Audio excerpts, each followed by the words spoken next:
Hi, I'm James from Chaosium. I sat down with Jason Durall, the line editor for RuneQuest, Lords of the Middle Sea, and all things BRP. We talked about what to expect from the Lords of the Middle Sea role-playing game in 2022. I'll jump across to that interview in just a moment, but first, remember to subscribe to the Chaosium YouTube channel. It helps us out and it lets us make more content like this. Thanks. So, Lords of the Middle Sea is coming. It is coming a little slower than I would like, but it is inching along.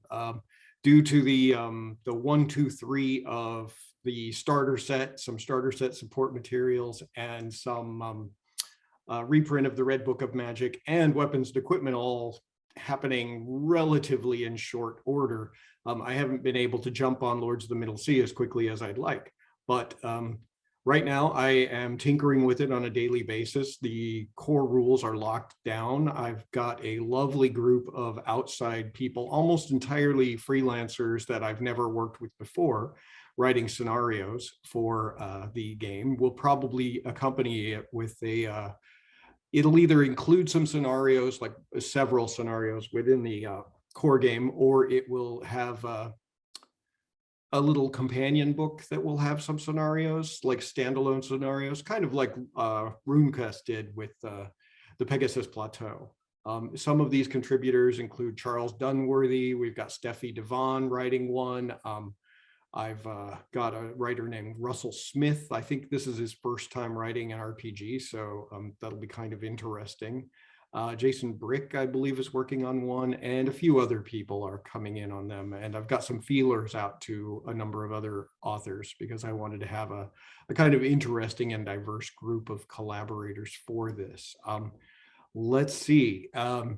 It's coming together. I would like to, I can't promise anything, but I would like to have some sort of a probably a quick start, for want of a better term, but a nice little something like in the range of 24 to 36 pages, probably PDF only. Those things are really expensive to assemble and release, but a nice little promo of the game that maybe has the core character blocks and a ship and a little bit like a single scenario and some core rules.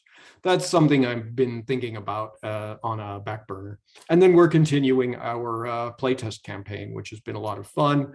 Although naturally, of course, the crew has decided to do exactly what I did not expect, and they have launched themselves across the Atlantic to try to visit the old world, which I've written nothing about. And so I'm sort of like laying the train tracks as the train is booming along full speed.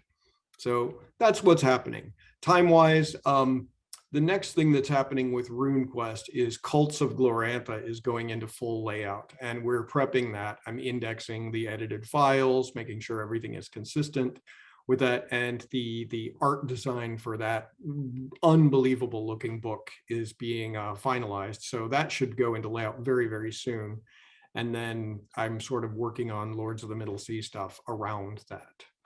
But it is an ongoing process moving forward, and I'm incredibly happy with the way it is coming together. It's really, like, rules-wise, it's my best bits of basic role-playing, in the same way that you know, the Princess Bride, the book, is the best bits of the mythical Princess Bride book that exists that is unreadable. Not that BRP is unreadable, but no, I understand, and I'm so happy to hear that it's coming forward. I know everyone's going to be incredibly excited about that. I'd like to ask you about the development process a little bit. A lot of people have heard a bit about Lords of the Middle Sea. Some people have followed it more closely. Of course, some people remember the original source material. As the RPG has come together and everything has continued to be written out, how has the initial idea of the story developed? What's changed recently, and how is the final product shifting, maybe, or has it not shifted at all from what your initial vision was? Well, very early. I mean, the original Lords of the Middle Sea is a 24 to 28 page, very thin, almost skeletal background for a board game. I mean, there was nothing else exists outside of that. It's just little blocks of text. I mean, I would be surprised if there's more than 3,000 words of actual background material in that entire rule book. I mean, most of it is just literally little blocks of text that says like, this is this. And it's, you know, it's workable, but we really viewed that as a starting place. Most of the core stuff happened, you know, we decided, all right, we're going to build from this, but then we started fleshing things out. We added other groups to the area, like broke up some of the kingdoms. And initially in the core game, there's only 4 nations, 4 Middle Sea kingdoms, and now we have 7. We've gone a little deeper into the stuff that we like about post-apocalyptic settings, you know, the idea of, you know, survivalists out in the wilderness. We've gone into a little more of what the different types of cultures that would flourish there. We've added a little bit of a Wild West frontier theme, rather than focusing the core of the game into dominating and destroying. It's more like reclaiming the world that was lost. There's a little more looking for old artifacts and sifting through the wreckage, but also some more about just the thrill of exploring a land that the oceans left uninhabited, you know, like going out into the wilderness where no one is living and trying to make a living. So, and, you know, for example, one of our tonal influences has been Firefly, with the notion of a core ship and whatnot. And that was entirely not really a thing you could do with the old board game. You didn't have a group of disparate player characters in a ship traveling around. It was all a 4-faction board game thing. So that has really shifted. The notion of the characters being this sort of tightly knit family of people, basically, almost, you know, crew is family sort of things. And as we've developed BRP and made that the core setting, we were able to draw stuff like the RuneQuest passions. Those became personality traits instead. Your loyalties, the fundamental pivot, I think, in the game development was when I realized that ultimately the ship is the focus of your campaign. So you choose your style of airship and what your crew does with that airship. And then you've got a lot of interesting mechanics, like I just introduced quite recently the idea that you've got a favorite member of your crew ally. And that's the one that you will always side with, or usually side with. You'll always kind of like, oh, whenever we have an argument, I'll always back them up. And then there's your crew rival. And so the idea is you'll actually pick someone in the crew that you maybe, doesn't mean you don't get along with them, because that could make for awkward conversations, but it does mean that you, for example, you usually find yourself arguing with them or disagreeing with them, or there's some tension. And these both are handled like, they're like personality traits, and you can use that to inspire actions devoted to that individual. Like, for example, the person that you're always your crew ally, you could use that to augment a role to help them.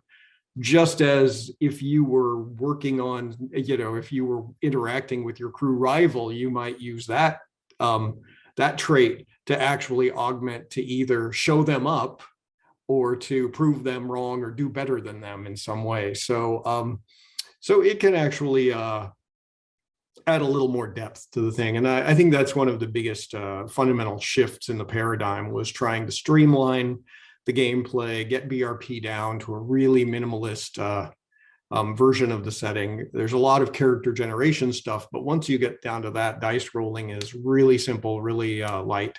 And also the shift away from combat. I mean, the BRP system is pretty deadly when you introduce guns.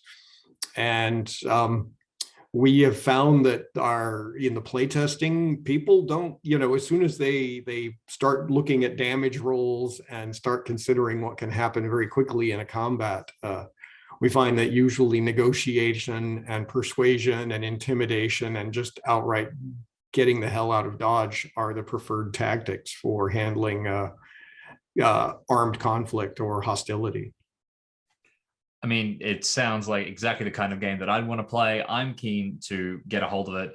And I know that the rules are a little, indistinct on when we are going to see them emerge. As you said, there's a lot going on, so we don't have an exact date for people like myself who are fans and want more, but we're going to be held off a bit. What would you advise us to do in terms of background reading material we can look up? Okay. What can we get excited about up until the rules emerge? All right. Well, I've been posting regular updates on our Facebook group. There is a Facebook group, and I've been sort of walking through character generation. I've been a little remiss in getting that updated over the past couple of weeks, but I think I will do another update sometime this week. And then I'll start diving into that. What I will be doing before too long is putting together a complete playtest version of the rules that will be rather content light, but that will be circulated to some people who have agreed to sign up and be part of our playtest circle. And so if people are interested, they can reach out to me, ideally through the Facebook page or through my Chaosium email address, which is fairly easy to find if you go digging on the Chaosium website. You can also put it at the bottom of the screen if you would like, or something like that, Jamie.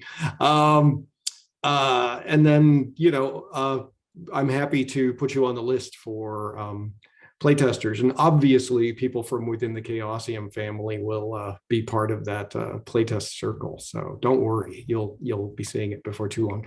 And then I'll be running a session of it at Chaosium Con, which should be pretty cool.